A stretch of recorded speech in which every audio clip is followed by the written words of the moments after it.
How original. They're gathering yet another Souls-like. You wonder why they don't just turn this into a dedicated Souls-like channel. Shh, don't give them ideas. They're already looking into redoing their Dark Souls remaster review from a few months ago. Be fair, that one was a bit shit. Kinda, yeah. Hey, wait, didn't Ronica shoot you last time? Intro?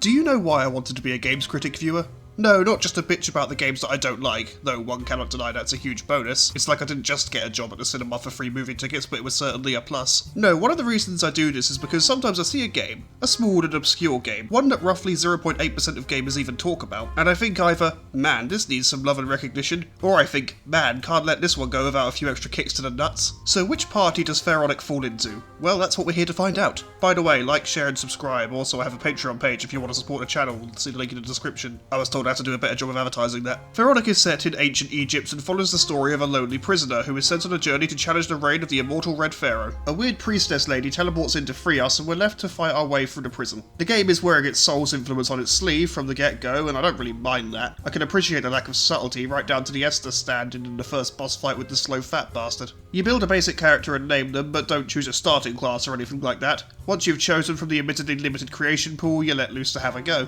It's not too hard to find useful gear because the game does the whole enemies respawn when you use checkpoints thing, so it's straightforward enough to farm some better armour and weapons, and there are several treasure chests dotted around the map with new tools in them. The game world is fully modelled in 3D, but you move along several 2D planes, and combat is a somewhat simplified version of the typical Souls-like hack and slash style. You still have your stamina bar and your dodge mechanic and your parry skill for shields, but that's about it. No two-handed weapons, you only get one weapon slot and one shield slot. You can wear a backpack that gives you a singular ability, and you only get one ring slot. Combat doesn't take much to master, enemies are only really dangerous in groups. The biggest trouble I had was remembering to dodge the attacks with the red hues, they cannot be blocked or parried, and blocking the attacks with the blue hues because they cannot be dodged. Well, supposedly. Except when they can be. Your primary dodge has you just stand still and duck a little bit, and the game doesn't seem to expect you to move and dodge, so it seems that 50% of the time those undodgeable attacks were perfectly dodgeable. Yes, it's a word, shut up. Red ones were never blockable though, so don't even try. Also be careful when dodging because in true Souls-like fashion, the attack hitboxes in this game are absolutely fucked. I had a lot of trouble with this one boss in a quarry. He did one of those powerful red attacks that I cannot block, but when I tried to dodge it, I'd somehow roll into the attack whilst it was still winding up, you know, at a point where it shouldn't do damage to you, yet it does full damage anyway. Yeah, fuck you too, Quarry Man, I'm just gonna shoot magic at you. Though I won't lie, I did rather enjoy the combat. It is simple, but there's still some strategy to it, and I rather appreciate the more streamlined approach. You do still lose your experience points when you die, and you need to reclaim them from your point of death,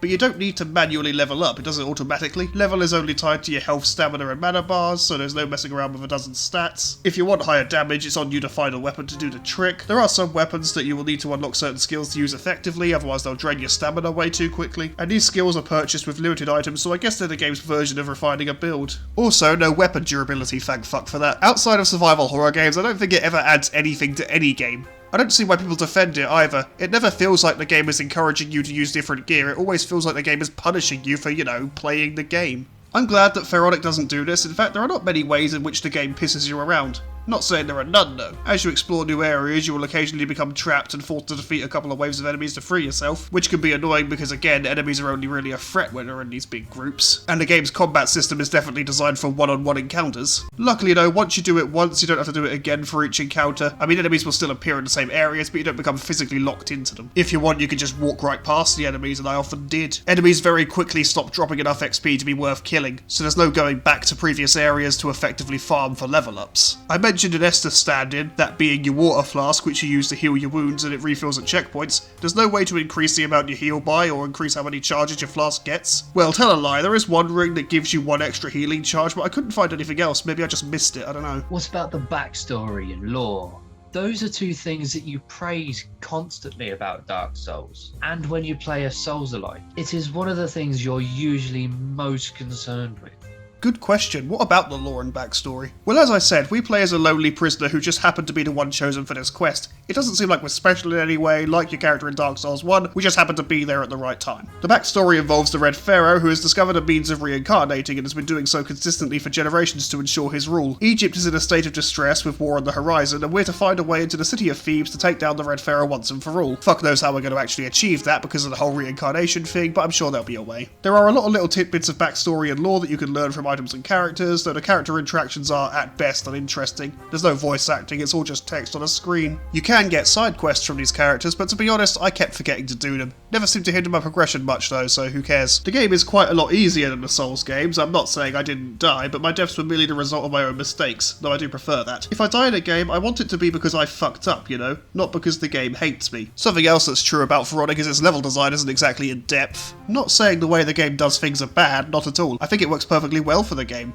It's just an issue with relying on a 2D plane, I find. Although saying that, Salt and Sanctuary moved along a 2D plane and it managed to do level design quite well, though it was also a platformer so it could work with its verticality. Pharaonic isn't, it's just moving to the side and beating things up. I do like how some of the levels link back into themselves, and a 2D plane is more a 2D perspective, with certain areas curving around each other, but it was still mostly just moving from left to right or occasionally right to left when you're feeling saucy. Nice backgrounds though, I will say that much. The game had nice backgrounds. The game's stages do still connect quite well to one another, and there are plenty of secrets and alternate routes to take, it's just they're a lot shallower. The game also isn't quite as well put together as it could be. I can forgive the hitboxes to a degree, and I can tolerate the models constantly clipping into themselves. What really bugs me, however, is the sound. It dropped out constantly while I was trying to record footage, and occasionally when I didn't, so I can't even say that was the only thing that caused it. Sometimes the sound would drop out entirely, sometimes everything would just be muffled to fuck. It can be quite irritating to put up with. I was about to try listing more technical issues, but to be honest, I think that's kind of the worst of it. The game did have one crash on its loading screen once, but then Demon Souls did that to me instead of Fallout 4 and Dark Souls 3 at one time. I think it might just be the PS5. Future of gaming, everyone. Hey, I am sick and tired of you suggesting that I am a waste of space, time, and money. I will have you know, I am the most effective ever exists. I am more powerful than all of the Royal Brothers combined. I will personally steal Kumat to hell. Sucker. Crash while trying to defend its technological prowess. Seriously though, you ever gonna stop being bitter about the PS5? Nope. Fair enough. To be honest with you, viewer, Pharaonic is a pretty good game. It offers a decent challenge, it has a basic but specific art style, it has a decent soundtrack when the sound remains stable, and I had plenty of fun with it. I do feel bad not giving it any attention until now. This game has been on my radar for years. It first came out in 2016 for Christ's sake, and I hear no one talking about it. I don't remember anyone talking about it back then either. Still, at least now I get to add a new game to my list of Souls likes to play when I'm bored of Dark Souls folder. Always a plus. I do recommend the game, it's quite good. Could use some fixing here and there, I doubt any of that will happen at this point, but I didn't find any of its problems to be deal breakers. And that'll do, that's the review. I can let Vera go now because she's on holiday this week and I'm pretty sure she wants to get ready. Thanks. Will you manage without me next week? Will I manage without some cunt insulting me, eating my snacks and just being a pain in my ass? Yeah, I think I'll be fine. Bite me.